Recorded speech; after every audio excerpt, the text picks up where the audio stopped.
भविष्य की पृथ्वी।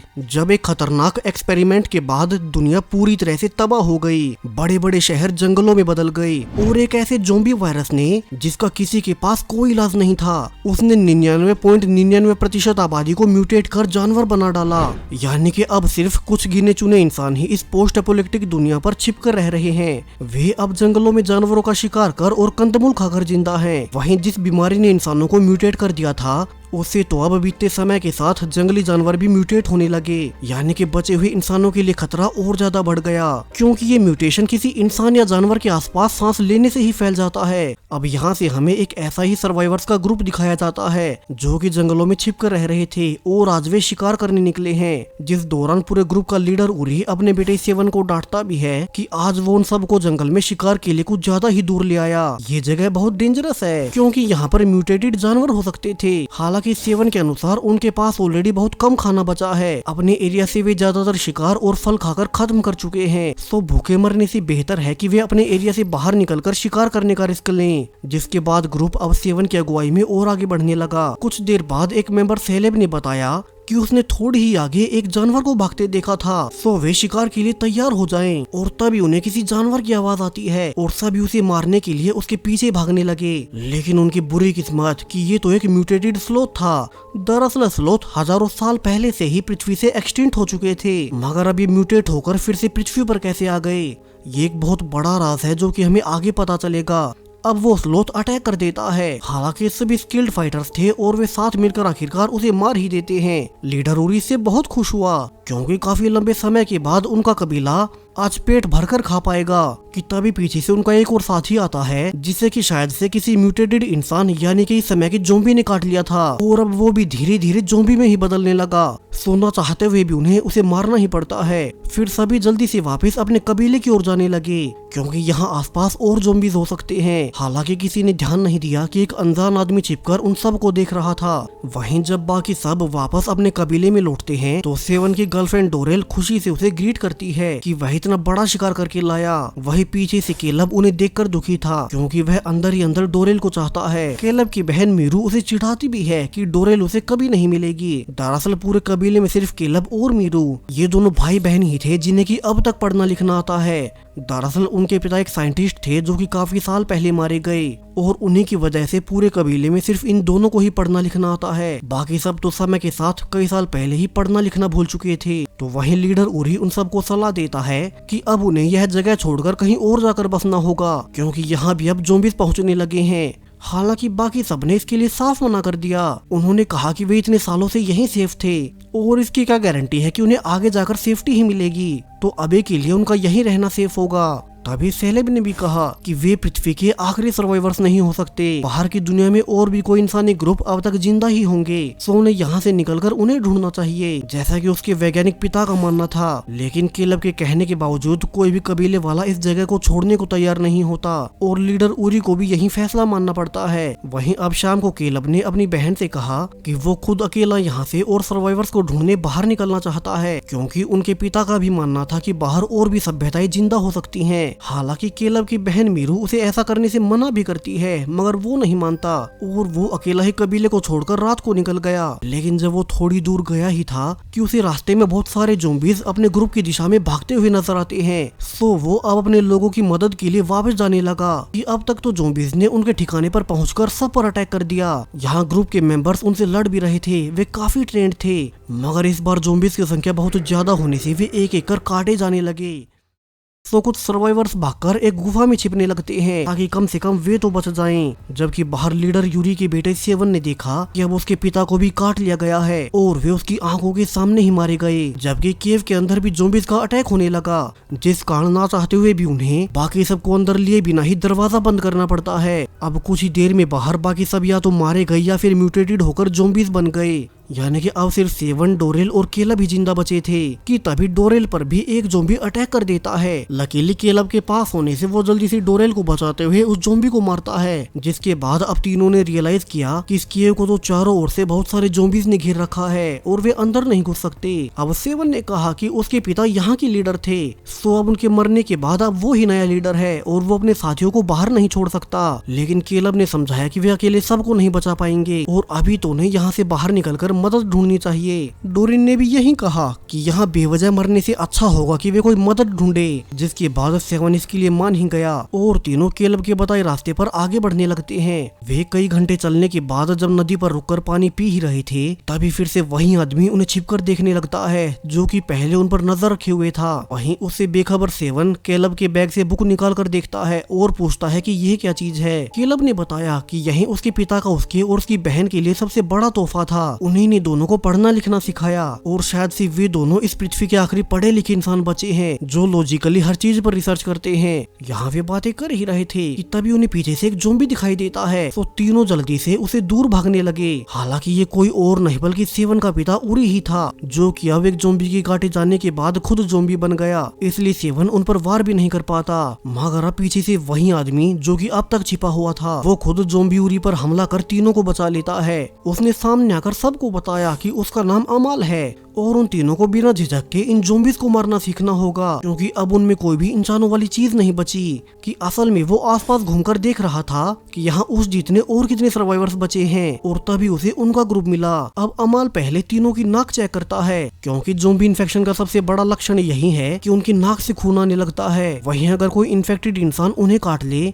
तो वे भी रैपिडली ज़ॉम्बी में बदल जाएंगे। इसके अलावा अगर वे किसी इन्फेक्शन वाले आदमी के पास सांस भी ले तो भी सांसों के जरिए उनके इन्फेक्टेड होने का खतरा रहता है। हालांकि फिर वो प्रोसेस काफी ज्यादा स्लो और दर्दनाक होगा। अमाल अब तीनों को अपने साथ अपने घर ले जाते हुए बताने लगता है कि कैसे वो खुद इस ज़ॉम्बी इन्फेक्शन से इम्यून हो चुका है क्योंकि कुछ साल पहले एक साइंटिस्ट ने एक स्पेशल पाउडर बना लिया था जो कि इस ज़ॉम्बी वायरस से इम्यून कर देता है, लेकिन फिर वो साइंटिस्ट खुद मारा गया और उसके पास मौजूद थोड़ा बहुत पाउडर बाकी लोगों ने लूट लिया। अमाल तीनों को नदी क्रॉस कराते हुए और बताने लगा कि इसलिए उसने अपना घर पानी की दूसरी ओर बनाया है क्योंकि ज़ॉम्बीज़ पानी से डरते हैं, इसलिए कभी उसके घर तक नहीं पहुंच पाते। तीनों ही मेंबर्स अब अमाल के पीछे पीछे काफी लंबा सफर तय कर फाइनली एक पुराने खंडर तक जा पहुंचे जहां कि अमाल अपनी पत्नी नीना और अपने बेटे के साथ रहा करता था। हालांकि अब नीना अपने पति अमाल से नाराज थी, क्या पता इन तीनों में से कोई ज़ॉम्बी वायरस से इन्फेक्टेड हो।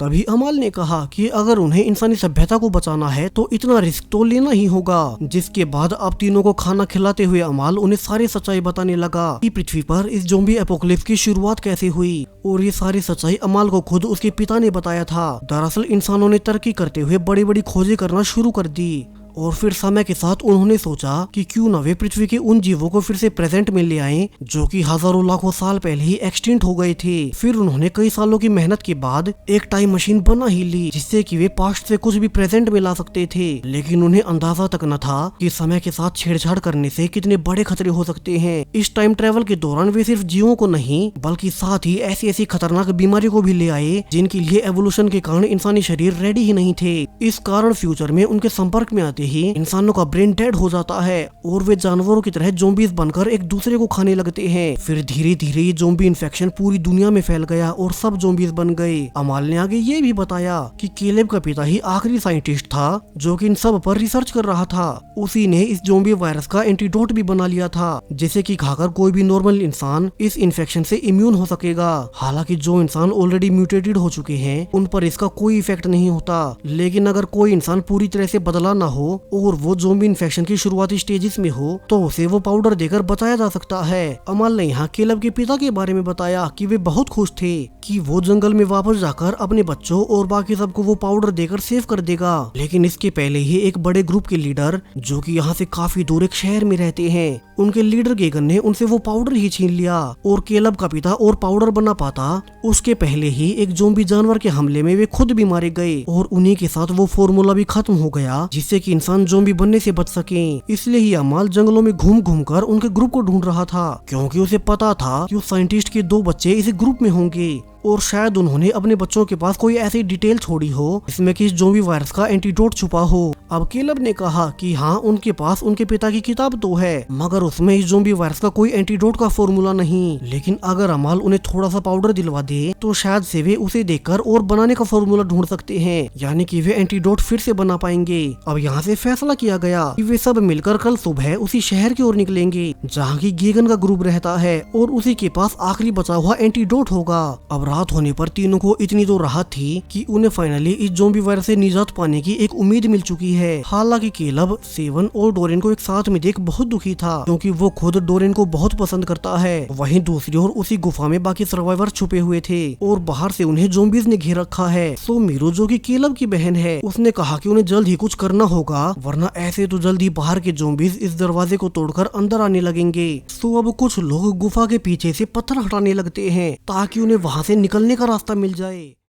सो अब मीरू दो लोगों के साथ अंदर चली गई और तब तक बाकी लोगों को यहीं रुकने का कहती है। हालांकि इसके आखिर में भी अब सिर्फ नीचे पानी ही भरा था और बाहर निकलने का कोई रास्ता नहीं। सो मीरू अकेली ही पहले पानी के अंदर जाकर बाहर निकलने का रास्ता देखने का फैसला करती है। हालांकि वो कुछ ही सेकंड्स में वापस भी आ गई और उसके शरीर से काफी सारे लीचेस चिपकी हुई थी। सो उसके बाकी के साथ ही उसके शरीर से लीचेस को हटाते हैं और मीरू फिर से पानी में जाकर रास्ता देखने लगी, क्योंकि अभी तो उनके पास बाहर जाने का और कोई ऑप्शन नहीं था। वहीं अंदर केव में जब एक आदमी दरवाजे के बाहर देख ही रहा था कि अब उन्हें बाहर कोई ज़ॉम्बी नहीं दिखाई दे रहा कि अचानक से एक ज़ॉम्बी ने उसके हाथ को ही काट लिया। हालांकि उन्होंने उस ज़ॉम्बी को तो मार दिया, लेकिन अब अंदर वाले आदमी को भी पता था कि वो उस ज़ॉम्बी के काटे जाने से अब खुद भी ज़ॉम्बी बन जाएगा। वहीं अंदर मीरू के साथ बाकी दोनों ने भी पानी को पार कर लिया और फाइनली उन्हें ऊपर चढ़कर बाहर जाने का रास्ता मिल ही जाता है। लेकिन जब वे ऊपर चढ़ ही रहे थे कि अब ऊपर से भी ज़ॉम्बीज़ ने उन्हें ढूंढ ही लिया और वे जल्दी से अंदर कूदकर उन्हें काटने दौड़ते हैं। इसी बीच वापस आते हुए मीरू के एक साथी का पैर भी टूट गया। सो वो बाकी दोनों को वहां से जाने को कहता है और जब तक वे ज़ॉम्बीज़ नीचे आए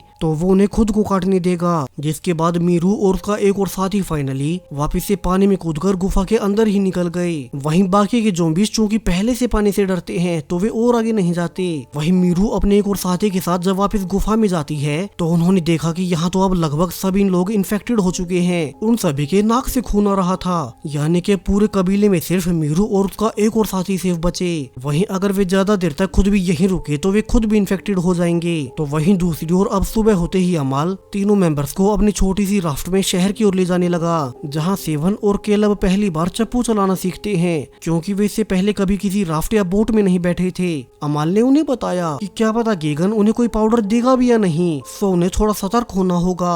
अमाल के अनुसार उसके कुछ साथी भी हैं जिन्हें कि वो शहर में जाने से पहले अपने साथ ले लेगा ताकि वे सब सेफ रहें। चारों अब काफी दूर सफर करने के बाद एक बीकन के पास अपनी राफ्ट को रोकते हैं। वे तीनों इतने ऊंचे टावर को देख बहुत हैरान थे, क्योंकि वे पैदा ही जंगल में हुए थे और उन्होंने इतने ऊंचे स्ट्रक्चर्स पहले कभी नहीं देखे। तो वहीं अब अमाल टावर से अपने साथियों को इकट्ठा होने का इशारा करने ही वाला था कि वो काफी सारे ज़ॉम्बीज़ को अपनी ओर ही आते हुए देखता है। सो उसने बाकी तीनों को, जो कि अभी नीचे ही थे, उसने उन्हें जल्दी से भागकर राफ्ट में जाने को कहा। तब तक वो खुद उन ज़ॉम्बीज़ को यहीं रोक कर रखेगा। हालांकि केलब अमाल को अकेला नहीं छोड़ना चाहता, मगर सेवन उनसे खींच ही लेता है, क्योंकि एक वही था जो कि उस पाउडर को दोबारा बना सकता है। जबकि ऊपर अमाल उन ज़ॉम्बी से लड़ते हुए एक दरार में फंस गया, फिर भी उसने ज़ॉम्बीज़ को मारना नहीं छोड़ा। वहीं जो आग उसने इशारा देने के लिए लगाई थी उसे उसके साथी दूर से ही देख लेते हैं और इस टावर की ओर ही आने लगते हैं। जबकि बाकी तीनों तो राफ्ट लेकर शहर की ओर निकल ही गए। जिस बीच डोरेन ने देखा कि अब तक उसकी नाक से भी खून आने लगा है, यानी कि वो भी इन्फेक्टेड हो गई। हालांकि वो अभी शुरुआती स्टेज पर है और अगर उसे पूरी तरह से ज़ॉम्बी में बदलने से पहले वो पाउडर मिल जाए तो वो अब भी बच सकती है। वहीं पीछे अमाल के साथी टावर तक पहुंच चुके थे और अमाल ने उन्हें बताया कि उसने फाइनली उस साइंटिस्ट के बेटे को ढूंढ लिया है, जिसके पास उसके पिता की लिखी एक किताब भी है। तो हो सकता है वो उस पाउडर को देखकर और ज्यादा एंटीडोट बना सके। हालांकि यहाँ ज़ॉम्बीज़ के आने से उसे इन तीनों को यहाँ से भगाना पड़ा और अब तक तो वे शहर तक पहुँच भी चुके होंगे। वहीं तीनों मेंबर्स अब तक पूरे दिन के सफर के बाद शहर पहुँच ही गए, जहाँ की पूरा शहर अब खंडर बन चुका था। हर तरफ पेड़ पौधे उगना शुरू हो गए। तीनों अंदर जाकर भी देखते हैं कि असल में यहाँ बचे हुए सर्वाइवर से उन सब का लीडर गेगन बहुत पूरी तरह से काम लेता है। वो बहुत स्ट्रिक्टली सब कुछ कंट्रोल करता। सो सेवन जल्दी से एक आदमी को पकड़ने दौड़ा ताकि वो यहाँ के लीडर तक पहुँच सके, लेकिन जब तक वो वापस लौटता तो पीछे से केलब और डोरेन दोनों को गेगन के आदमी पकड़ कर ले जा रहे थे। सो सेवन अब दिमाग लगाते हुए उनके सामने नहीं जाता और नजर रखता है कि गेगन उनकी मांग को मानेगा या नहीं। और कुछ देर बाद जब गेगन उन दोनों से मिलने आया तो केलब उसे सब बताता है कि उन्हें और कुछ कुछ नहीं, बस उस पाउडर का थोड़ा सा सैंपल चाहिए, क्योंकि वो उसी साइंटिस्ट का बेटा है जिसने कि ये पाउडर बनाया था, और वो कोशिश करेगा कि इस पाउडर को देखकर इसका फॉर्मूला जान सके और एंटीडोट बना सके, ताकि सभी बचे हुए सर्वाइवर्स ज़ॉम्बी से सेफ हो सकें। तभी उसने नोटिस किया कि अब तो उसकी नाक से भी खून आने लगा, यानी कि वो खुद भी इन्फेक्टेड हो चुका है। अब केलब से सब कुछ जानने के बावजूद गेगन उसे पाउडर देने से मना कर देता है। उसने कहा कि यही पाउडर इस समय के उसके पास सबसे बड़ी दौलत है। यहाँ जितने भी लोग उसके अंडर काम कर रहे हैं वे सब इस पाउडर को पाने के लिए ही उसकी गुलामी कर रहे हैं। इसके अलावा वो खुद और उसकी बेटी वे दोनों इस पाउडर से इम्यून हैं, और बाकी बचा हुआ पाउडर वो अपने बच्चों को देगा। तो गेगन अब पाउडर देने से तो मना कर देता है, लेकिन उसने केलब को उसकी लैब में जाने दिया, जहाँ की केलब के पिता ने ही कभी ये एंटीडोट पाउडर बनाया था। गेगन ने कहा कि अगर केलब यहाँ से पाउडर बनाने का फॉर्मूला बना सके तो बना ले, वो उसे अपने पास से कोई पाउडर नहीं देगा। वहीं उसने डोरेन को बाकी सबसे अलग बंद कर दिया, क्योंकि वो इन्फेक्टेड थी। जबकि इन सब को सेवन दूर से देख रहा था। वो समझ गया कि गेगन कभी खुद से उन्हें पाउडर नहीं देगा, और न ही केलब उस लैब से अपने आप से पाउडर बना सकता है। तो सेवन अकेले में अंदर कूदकर अब गेगल की बेटी गिगेल को पकड़ लेता है। उसने धमकी दी कि वो अपने पिता से उसे पाउडर दिलवाए, वरना तो वो उसे जान से मार देगा। सेवन ने उसे ये भी बताया कि कैसे उसके पिता ने उस वैज्ञानिक से इस पाउडर को छीना था, तो अब वो कम से कम इसका एक सैंपल तो उन्हें दे ही सकता है, जिसके लिए फाइनली गेगन की बेटी मान ही गई। वो उसे अपने पिता की सेफ के पास ले जाकर कहती है कि उसके पिता इसके अंदर से ही हर रोज थोड़ा सा पाउडर लाते हैं, मगर इसकी चाबी उन्हीं के गले में है, जिस चाबी के बिना वे इसे खोल नहीं सकते। हालांकि सेवन ने नोटिस कर लिया था कि सेफ पर तो डस्ट लगी हुई है, इसे कई सालों से नहीं खोला गया, यानी कि पाउडर इसके अंदर नहीं बल्कि बाहर ही कहीं छिपाया गया है, जिसके बारे में सिर्फ गेगन को ही पता होगा। लेकिन हर रोज ढूंढने पर भी उसे पाउडर कहीं नहीं मिलता, और सेवन सोचने लगा कि वो पाउडर के बारे में पता कैसे करे। तो वहीं लैब में अब तक केलब को अपने पिता के पेपर्स मिल गए थे, जो सारी रिसर्च उन्होंने कभी यहीं पर की थी। तो अब वो उन पेपर्स को पढ़कर फॉर्मूला तो ढूंढ लेगा, लेकिन उसे भी पता था कि ऐसा करने में कई महीने लग जाएंगे, और तब तक डोरेन और वो खुद इन्फेक्टेड होकर मर जाएगा, यानी कि उसे अभी गेगन का पाउडर चाहिए ताकि वो जिंदा बच सके। केलब अब इसके लिए फिर से गेगन से मिन्नतें करता है, वो थोड़ा सा पाउडर उसे और डोरेन को दे दे, और फिर वो ठीक होकर उसके लिए और पाउडर बना देगा। लेकिन गेगन ने कहा कि क्या पता वो पाउडर बना पाएगा भी या नहीं, वो अपने सबसे बड़े खजाने को लेकर कोई रिस्क नहीं ले सकता।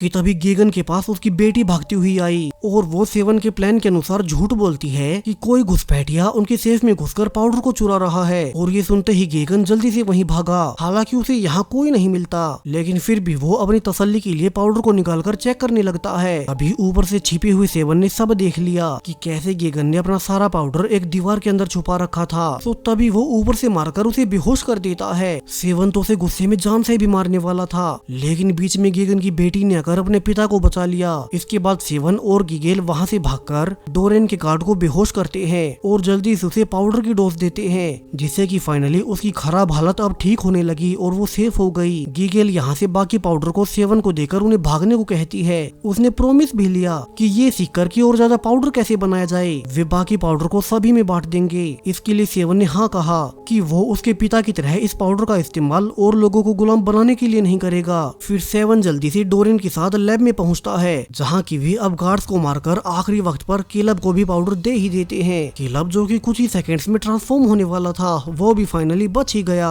और तीनों जल्दी से भागकर शहर के बाहर निकलने लगते हैं ताकि वे इस पाउडर के साथ राफ्ट से निकल जाएं। जबकि गेगन के बाकी गार्ड्स उनका पीछा कर रहे थे। अब तीनों किसी तरह से उनसे बचते हुए राफ्ट पर आ ही गए, और वे जल्दी से पानी में आगे बढ़कर एक दूसरे किनारे पर उतरकर पैदल ही आगे बढ़ने लगते हैं, क्योंकि उन्हें पता था कि पानी में तो गेगन और उसके गार्ड्स उन्हें पकड़ ही लेंगे। मगर अब जब वे खाई को रस्सियों के बने पुराने ब्रिज से क्रॉस कर ही रहे थे कि अब तक गेगन अपने साथियों के साथ उन तक पहुंच ही जाता है। वे उन पर एरो से वार करने लगे। गेगन ने कहा कि वे उसे उसका पाउडर वापस दे दें, वरना वे तीनों मारे जाएंगे। जिस बीच वे एक एरो को केलब के पैर में भी मार देते हैं। अब सेवन जल्दी से केलब को ब्रिज पार करवाकर डोरेन से कहता है कि वो खुद अकेला यहीं रुककर गेगन और उसके गार्ड्स को रोकेगा, क्योंकि अभी के लिए तो केलब का सुरक्षित रहना पूरी मानव जाति के लिए जरूरी है। है। सो अब डोरेन को केलब के साथ आगे भेजकर सेवन खुद अकेला पीछे रहकर ब्रिज को ही काटने लगता है। इसी बीच गेगन ने उस पर एरो से वार भी किया और फाइनली सेवन को मार ही दिया। जबकि आगे डोरेन और केलब जो कि गेगन से बचकर भाग रहे थे, उन्हें फाइनली अमाल फिर से मिल ही जाता है। वो सब कुछ जानने के बाद कि दोनों उस पाउडर को लेकर भाग रहे हैं, अमाल अपने साथियों के साथ दोनों को घोड़ों पर लेकर भागने लगा।